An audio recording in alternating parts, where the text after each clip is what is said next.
So on the channel I've spoken about various things that I want to be featured in Assassin Creed Ragnarok, and since these have all been fairly big things, I've never quite had the chance to talk about the smaller things I'd like in the game, smaller things that can take Assassin's Creed from good to great. So here's my list of 5 smaller things that I want from Assassin's Creed Ragnarok. Now the first thing that I'd like to see come back is enemy reactions. By this I mean when enemies reacted to what you did in a fight, whether it be running off after seeing you kill more skill guards, or slumping down after taking a certain amount of damage, showing their injuries. The last time we properly saw anything like this was back in Syndicate, when enemies would slump down after a certain amount of damage, opening themselves up for a killing blow. But I'd love to see these kind of realistic enemy reactions again. It doesn't even have to be running away or leaning down, but just noticing what you've done, or being visibly shaken by what you're doing in combat. Details like guards looking around and clearly becoming more nervous after killing a brute or a few stronger enemies, or shouting things like "he's here" after detecting you. It was one of those small things that added so much to the immersion to me, and it made fights feel far more dynamic when the guards actually felt responsive and as if they were taking notice to you. As much as I enjoy the combat in Origins, it feels far less alive, I suppose you could say. You know exactly which guard's going to do which attacks and exactly how they react. Whereas having guards react to a certain amount of damage or the fight happening around them made each fight feel far more exciting, impactful, and just generally immersive. Now the next spot I've got on this list is the database. In both Origins and Odyssey we've got the discovery tours, which are actually quite good, and I did enjoy the Origins one a fair bit, but these have nothing on databases in my opinion. It's kind of annoying that if you want to learn about a certain place or person, you have to back out of the main game, load into Discovery Tour and find exactly what you're looking for. This was never a problem with the databases though. If you just found out about a new character or visited a new place, you get prompts to look at the database entry for them, and these were really interesting, not just in getting to know about the characters of the game, but also real people, events and locations. When I was younger, all of my interactions with these were just looking at the animated databases for Templars in Assassin's Creed 2, but over the years I've gotten such an appreciation for these.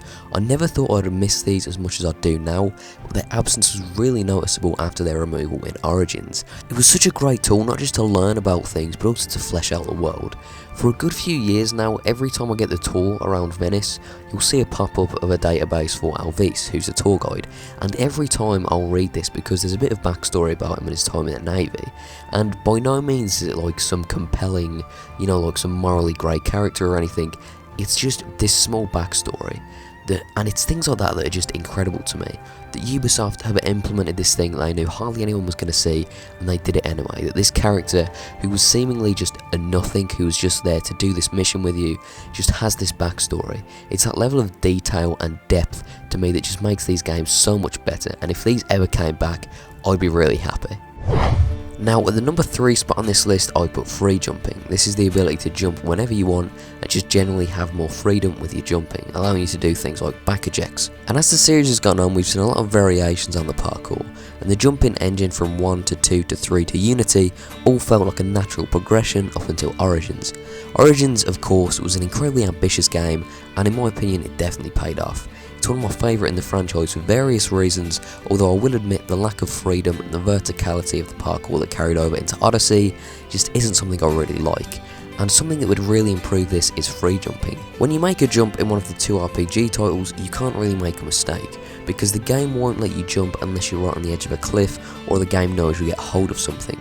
So this means no jumps that fail and just generally a lack of freedom.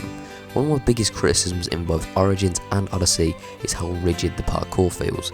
To take off the safety wheel, so to speak, and give us a bit of freedom with the parkour would really alleviate this. Now the number 2 spot on this list is save slots. In Assassin's Creed Odyssey, like a lot of RPGs, we got a manual save file system, and I think there was up to 20 of these, so theoretically you could have 20 different games, but I definitely prefer the 3 save slot system, and these were commonplace up until Unity, and we only saw them recently again in Origins until they were taken back out in Odyssey for whatever reason.